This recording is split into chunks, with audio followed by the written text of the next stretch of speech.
তোমার কথাবার্তার ধরন শুনে মনে হইতেছে তুমি এরই মধ্যে মনে করতেছো সমস্ত বিপদ থেকে তুমি উদ্ধার পেয়ে গেছো।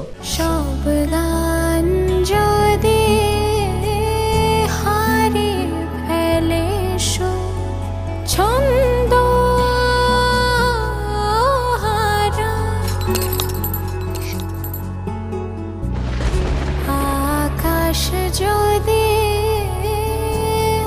অকারণ মেঘে ঢেকে যায়, ঝড় নামে কালো অমাবস্যায় স্বপ্নগুলো সব দূরে উড়ে যায়।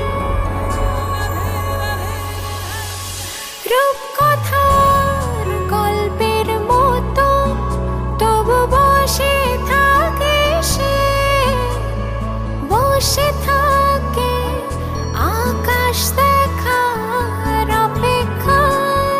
রূপকথার গল্পের মতো তবু বসে থাকে সে, বসে থাকে আকাশ দেখার অপেক্ষায়।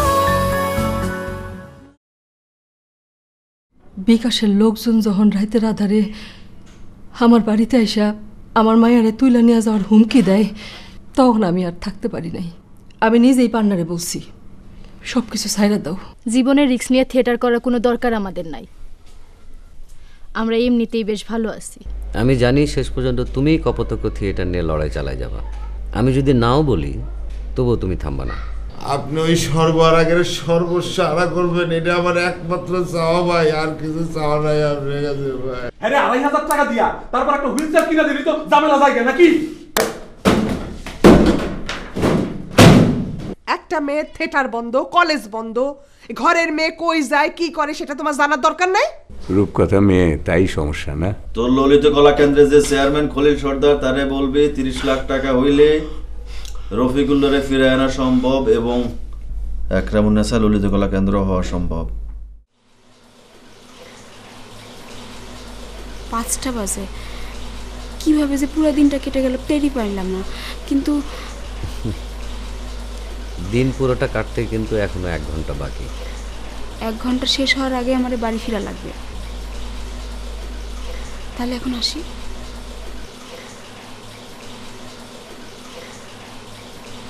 রূপকথা, তাহলে আবার কখন দেখা হচ্ছে? কলেজ তো বন্ধ, এখন চাইলেও রোজ বাইর হতে পারবো না। আপনি কাজটা আগায় রাখেন, আমি ফোন দিয়ে খবর নেব। আর কাগজপত্র রেডি হয়ে গেলে এসে সাইন করে যান। আচ্ছা ঠিক আছে, তাহলে এখন আসি। আসো। আসসালামু ওয়ালাইকুম।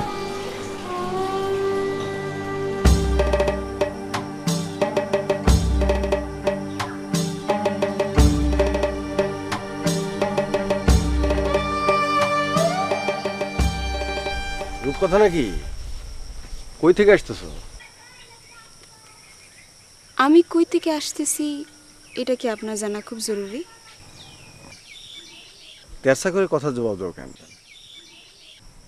তোমার কলেজ বন্ধ, থিয়েটার বন্ধ, তাই জানতে চাইলাম যে কই গেছো, কই থেকে আসতেছো। সোজা উত্তর দিবা যে এইখানে গেছো আর এইখান থেকে আসতেছো, তা না উল্টা তেরসা কথা কও। আমার জানা কি অনেক জরুরি? কেন জরুরি না হইলে কি তোমার কাছে কোনো কিছু জিজ্ঞাসা করা যাবে না? কলেজ থিয়েটার বন্ধ থাকলে কি আমি বাইরে কোথাও যাইতে পারি না? আমি তো তোমার কাছে সেইটাই জানতে চাইতেছি, তুমি কথাটা সোজা উত্তর না দিয়া উল্টা পেঁচাইতেছো কেন? ক্ষিতীশদা, আমি কোথায় গেছিলাম সেটা আমি আপনারা বলতে চাইতেছি না। আর কিছু বলবেন? বলতে চাইতেছো না কেন?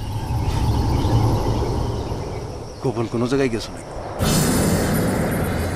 কি কি বললেন?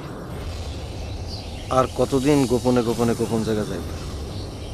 এই ক্ষিতীশ একদিন তোমার গোপন জায়গার সন্ধান ঠিকই বাইর করে ফেলে।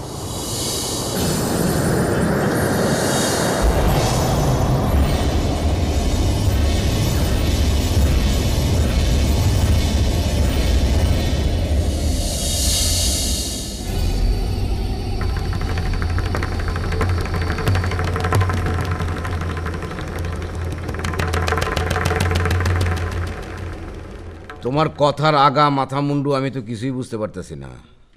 স্যার আরেক গ্লাস পানি খাই স্যার। খাও।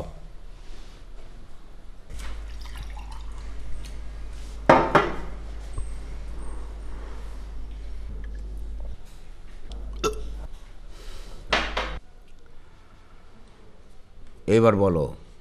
না মানে স্যার তোর ললিত কলা কেন্দ্রের যে চেয়ারম্যান খলিল সর্দার তারে বলবি 30 লাখ টাকা হইলে রফিকুল্লারে ফিরে আনা সম্ভব এবং একরামুন্নেসা ললিত কলা কেন্দ্র হওয়া সম্ভব, নাহলে কিন্তু তোর প্রিন্সিপালগিরি ক্যান্সেল। না মানে স্যার আমি বলতে চাইছিলাম স্যার, ওই সেই কথাটা হলো মানে ঘটনাটা কি হয়েছে স্যার শোনেন স্যার। মানে স্যার বিকাশ স্যার, মানে বিকাশ হলো স্যার আমার সেই ছোটবেলার ফ্রেন্ড, মানে স্যার ছোটবেলার না শুধু সেই ল্যাংটা কালের ফ্রেন্ড, বাচ্চা বয়স থেকে স্যার একসাথে বড় হয়েছি স্যার। তো স্যার সবসময় বিকাশের সাথেই থাকতাম, তো মাঝে মধ্যে স্যার আমাকে ওই বরিশাল যাইতে হতো। বরিশাল মানে কিন্তু বরিশাল না স্যার, ওই ঝালকাঠি রাজাপুর আর কি স্যার, যেখানে আমার গ্রামের বাড়ি। মানে স্যার ওই আমার বাবা মা থাকে স্যার আর কি স্যার। এই বাবা মারে দেখাশোনা করতে হলেও স্যার একটু মাঝে মধ্যে যাইতে হয়, না গেলে স্যার আবার ওই মায়ের রাগ করে, বাবাই চিল্লাচিল্লি করে, মহা ঝামেলা স্যার।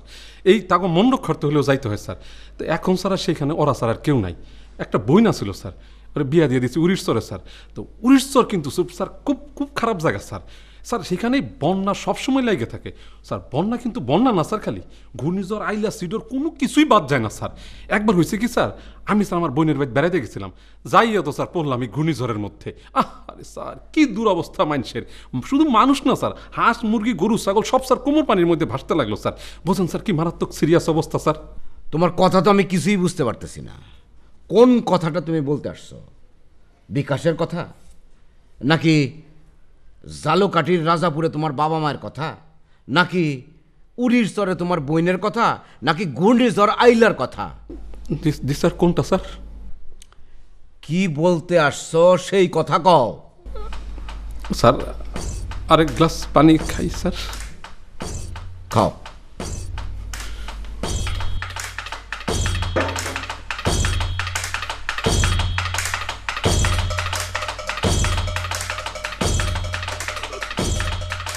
পানি খাওয়া হয়েছে, এইবার বলো কি বলতে আসছো? আমি স্যার ওই বিকাশের কথা বলতে আসছিলাম স্যার। মানে বিকাশ আমারে বললো যে, মানে স্যার ওই রফিকুল্লার কথা বললো আর কি স্যার। ওই রফিকুল্লারে বিকাশ আবার খুব স্নেহ করে স্যার। রফিকুল্লাহ কিন্তু স্যার ছেলে খারাপ না, বিকাশে স্যার প্রভুর মতো মানে। বিকাশ যা বলে তার এক চুল নড়চড় করে না স্যার। হয়েছে কি স্যার, ওই রফিকুল্লাহ না স্যার সংসারে মা স্যার আর কেউ নাই স্যার। মাটা আবার একটু অন্ধ মানে অন্ধ না স্যার, রাইতকা না, মানে দিনের বেলা সব কিছু ঠিকঠাক দেয়, রাইত হইলে চোখকে দেয় না স্যার। এইটাই স্যার মেন প্রবলেম আর কি স্যার। এইটা মনে হয় স্যার কোনো রোগও না স্যার, আমার মনে হয় স্যার এটা ভিটামিনের অভাব থেকে হয়েছে। আমি স্যার শুনছিলাম স্যার ওই ভিটামিনের অভাবে নাকি ওই রাত কানের রোগ হয় স্যার। এখন স্যার ওই আবার টেলিভিশনও দেখায় যে ওই মল্লা ঢেলা শাক সবজি ইত্যাদি খাইলে নাকি স্যার ওই রাত কানের রোগ ভালো হয়ে যায় স্যার। আমি কি ঠিক বলছি স্যার? প্রিন্সিপাল হয়ে তোমার মনে হয় মাথা খারাপ হয়ে গেছে। তোমার যদি কোনো কথা বলার না থাকে তাহলে তুমি এখন যাও। কি হলো? আরে খারাপ রইলা কেন? স্যার যাইতে বললাম না স্যার, যে কথা বলতে আসলাম সেই কথাটা বলতে পারলাম না স্যার। সেই কথাটা বলতে না বলে বিকাশ আমারে এক লাইনে বলবি, এক লাইন। স্যার টাকা স্যার, টাকা লাগবে স্যার, টাকা না দিলে স্যার, টাকা না দিলে স্যার।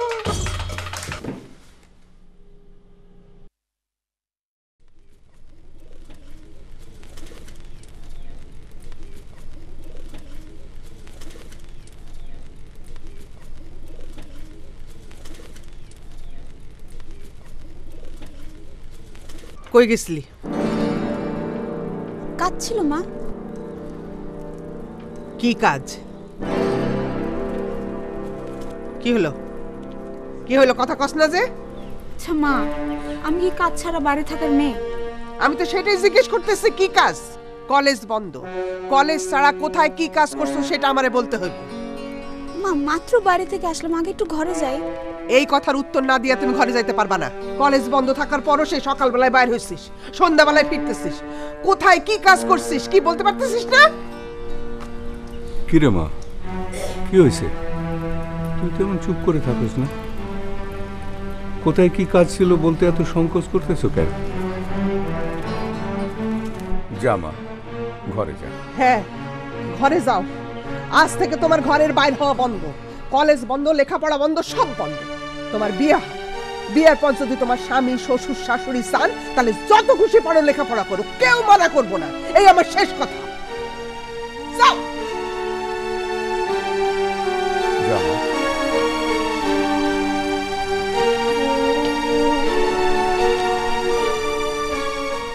হ্যাঁ মা, না তুমি একটু কথা ক্যামেরা জানাও তো। আচ্ছা তুমি তাহলে খোঁজ নাও বাড়িতে আইবো কবে, আর যদি বাড়িতে আইতে দেরি হয় তাহলে ঢাকায় আমার নাম করে একটা খবর পাঠাও। হ্যাঁ আমার শাশুড়ি ভালো আছে। আর আমার শাশুড়ি তো কইছে না ঘরে নেটওয়ার্ক নাই জন্য বারান্দায় দাঁড়ায় কথা কইতে। শেষ হয়েছে কথা? হ্যাঁ আচ্ছা ঠিক আছে ঠিক আছে, তুমি খোঁজ নিয়ে আমার জানাও। আচ্ছা রাখলাম। বাড়িতে হঠাৎ ফোন করলা কার কাছে? মারে ফোন করলাম, আমি রূপকথার জন্য একটা পাত্র দেখতেছি। কিসের পাত্র? শোনো কথা। কিসের পাত্র? বিয়ার পাত্র। রূপকথার না কদিনের পরীক্ষা, এখন কিসের বিয়ে শাদী? যেটা বুঝো না সেটা না কথা কো না তো। পরীক্ষা থাকবো পরীক্ষার জায়গায়, বিয়া শাদী জায়গায়। আর আম্মা রূপকথার বিয়ার জন্য পাগল হয়ে গেছে। মারা বুঝাই কইতে হবে, পরীক্ষার মধ্যে বিয়ে শাদী কিসের? বিয়া কি মুখের কথা? কইলে আমার হয়ে গেল। একটা ভালো পাত্র পাইতে হইব, সে পরিবারের সাথে আমাকে পরিবারের মতন মিলতে হইব। এসব আলাপ আলোচনা করতে করতে তো কতদিন পার হয়ে যাব। আমার মনে হয় না রূপকথা এখন বিয়ে রাজি। মায়া গো রাজি কি আর মুখের কথা? কথায় আছে না, মায়া গো বুক ফাটে তো মুখ ফুটে না। এখন যদি রূপকথারে তুমি ডাইকা জিজ্ঞেস করো বিয়াতে রাজি কিনা, সে কইব না। আমি লেখাপড়া করব, শিক্ষিত হব, চাকরি বাকরি করব, নিজের পায়ে দাঁড়াবো, তারপরে বিয়া। আবার একটা ভালো পোলা এনে রূপকথার বিয়া দাও, দেখবা কি সুন্দর নাচতে নাচতে সংসার করতেছে। তখন তার চেয়ে সুখী মানুষ আর দুনিয়াতে কারো খুঁজে পাবে না। ছেলের বাপ কি করে? একদম আমার শ্বশুরের মতো আম্মা, জমি জিরাত আছে সেগুলাই দেখাশোনা করে। সবচেয়ে বড় সুবিধা কি জানেন আম্মা? সংসারে একেবারে কোনো ঝামেলা নাই, ভাই বোন একটাও নাই। বিয়া শাদি করে যে যার মতো সংসার করতেছে। এই একটাই মাত্র ছেলে, তাও আবার ছেলে ঢাকায় থাকে, শিক্ষিত তো, কোম্পানির চাকরি করে, বড় চাকরি। এরকম একটা নির্ঝঞ্ঝাট পরিবারই আম গ্রুপ কথার জন্য দরকার। আর আম গ্রুপ কথা তো লেখাপড়া করার খুব শখ। ছেলে নিজে শিক্ষিত, আমি গ্রুপ কথা লেখাপড়ার বিষয়টাও খেয়াল রাখবো। ভবিষ্যতে ও চাইলে আরও পড়ালেখা করতে পারব, কোনো ঝামেলা হইব না। দেখি তোমার শ্বশুর কি বলে। আমি মারে ফোন করছিলাম, মারে আমি ভালো করে বুঝাই কইছি।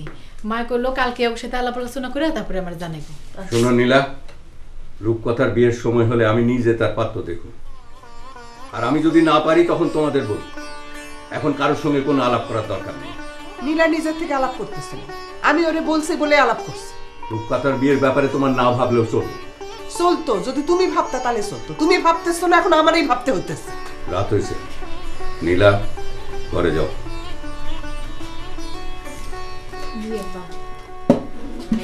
আব্বা মানে একটা কথা কইতে চাইছিলাম। আসলে ভালো ছিল তো সবসময় পাওয়া যায় না। আর আমি আমার ছোট মাথার বুদ্ধিতে যেটুকু বুঝছি, আমি গ্রুপ কথার জন্য একটা ভালো শিক্ষিত ছেলে দরকার। আমি যে ছেলেটার কথা কইছি ছেলেটা খুব ভালো। আমি গ্রুপ কথার লেখাপড়ার বিষয়টাও খেয়াল রাখবো। আম্মা ঢাকায় চাকরি করে, কোম্পানির চাকরি, গ্রামের বাড়িতে জমি জমা। শোনো, আমি বুঝতে পারছি, সময় হলে আমি নিজে তোমার সঙ্গে আলাপ করি। এখন আগ বাড়ায় কিছু করার দরকার নেই, যাও।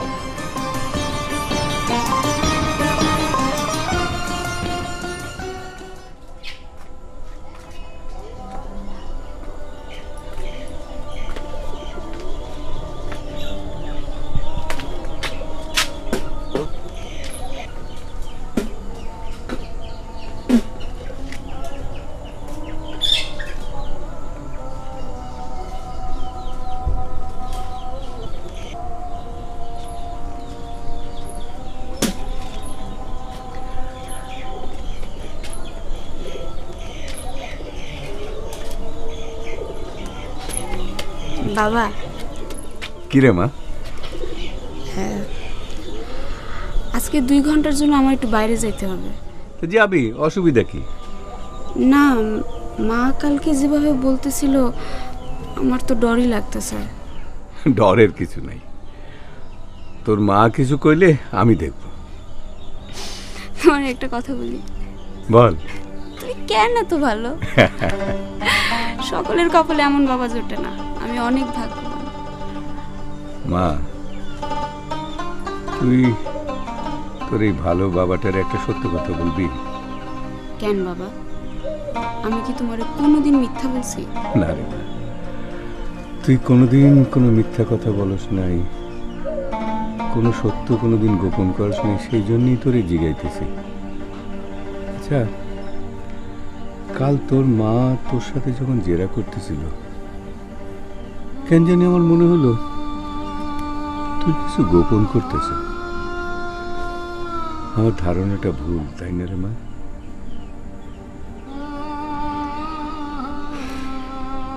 তোমার শুধু একটা কথাই বলি, তোমার মেয়ে কোনো দিন কোনো অন্যায় কিছু করবে না।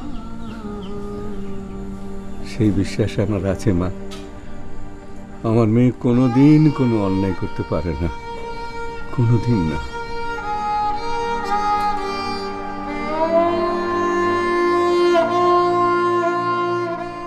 কলেজ বন্ধ হওয়ার কারণে ঘর থেকে বাইরে হলেই মা রাগ করে।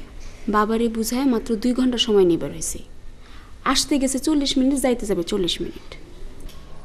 40-80 মিনিট, হাতে আরও 40 মিনিট বাকি আছে, অনেক সময়। কি খাবে বলো? আগে কাগজপত্র সাইন করব, তারপরে খাওয়া দাওয়া আলাপ। আচ্ছা ঠিক আছে। তোমার উপরে অনেক হুমকি আসবে রূপকথা, এটা জানো তো নাকি? বুঝতে পারতেছি, কিন্তু এটাও বুঝতে পারতেছি যে আমার পাশে কেউ না দাঁড়ালেও অন্তত 2 জন মানুষ ঠিকই থাকবে, এবং তারা 2 জন থাকলেই আমার কোনো বিপদ হবে না। এই 2 জনের প্রথম জন অবশ্যই তোমার বাবা। জি, একজন আমার বাবা আর দ্বিতীয় জন আপনি। শোনো মেয়ে, তোমাকে একটা কথা বলি। তুমি হচ্ছে সেই মেয়ে, সময় মতো তোমার পাশে শত শত হাজার হাজার মানুষ দাঁড়ায় যাবে। তোমার অনেক ক্ষমতা, তুমি সবাইকে ছাড়াই যাবা। আমি সবাইরে ছাড়াই যেতে চাই না, আমার শুধু একটাই চাওয়া, কপোতাক্ষ থিয়েটারে যাতে আমি উদ্ধার করতে পারি। এই কাজটাই তো অনেক কঠিন কাজ। শয়তানরা এখানে এত শক্তিশালী।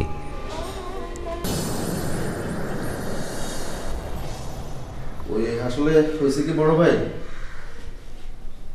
রফিকুল্লাহর কষ্টটাই খায়ের সহ্য করতে পারতেছে না, সেই জন্য রফিকুল্লাহ সুস্থ হওয়াটা খুব জরুরি। রফিকুল্লাহ সুস্থ হবে, আমি তোমাকে কথা দিলাম। না সেটা আমি জানি যে বড় ভাই, আপনি যদি আমার কোনো কথা দেন সেই কথা আপনি রাখবেন। তো সমস্যা হয়েছে খায়ের, ও বিশ্বাস করতেছে না, ও মনে করতেছে যে আপনার যদি স্বার্থ উদয় হয়ে যায় তাহলে নাকি আপনি আর কাউকে চিনবেন না।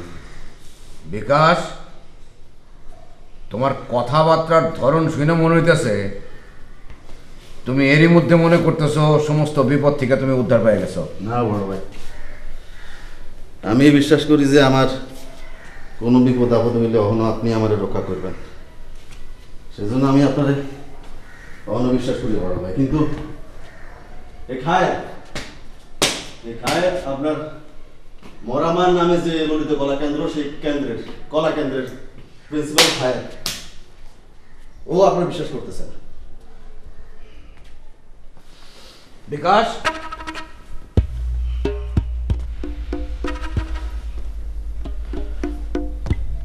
বেদবি নিয়েন না বড় ভাই, রফিকুল্লাহর কষ্ট আমার পক্ষে সহ্য করা সম্ভব না, আপনি ব্যবস্থা করেন। আমি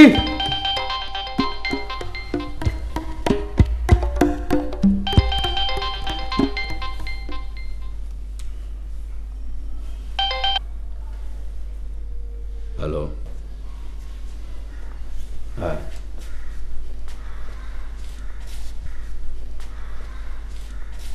কি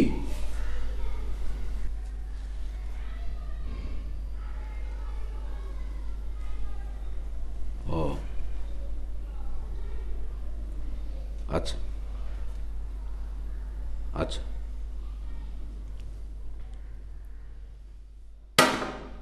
বিকাশ বলেন।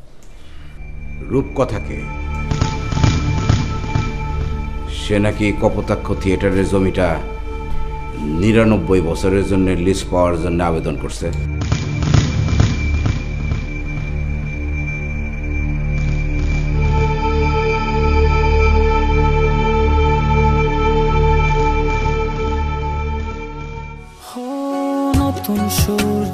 ক্ষণ যদি যায় থেমে যায়, বিষণ্ণ সূর্য আধারে হারায়, শকুনের উল্লাসে আকাশ ঢেকে যায় লজ্জা, স্বপ্নের পাখিরা ডানা ঝাপটায় নীল যন্ত্রণা। ঝড় নামে কালো অমাবস্যার স্বপ্নগুলো সব দূরে উড়ে যায়, রূপকথা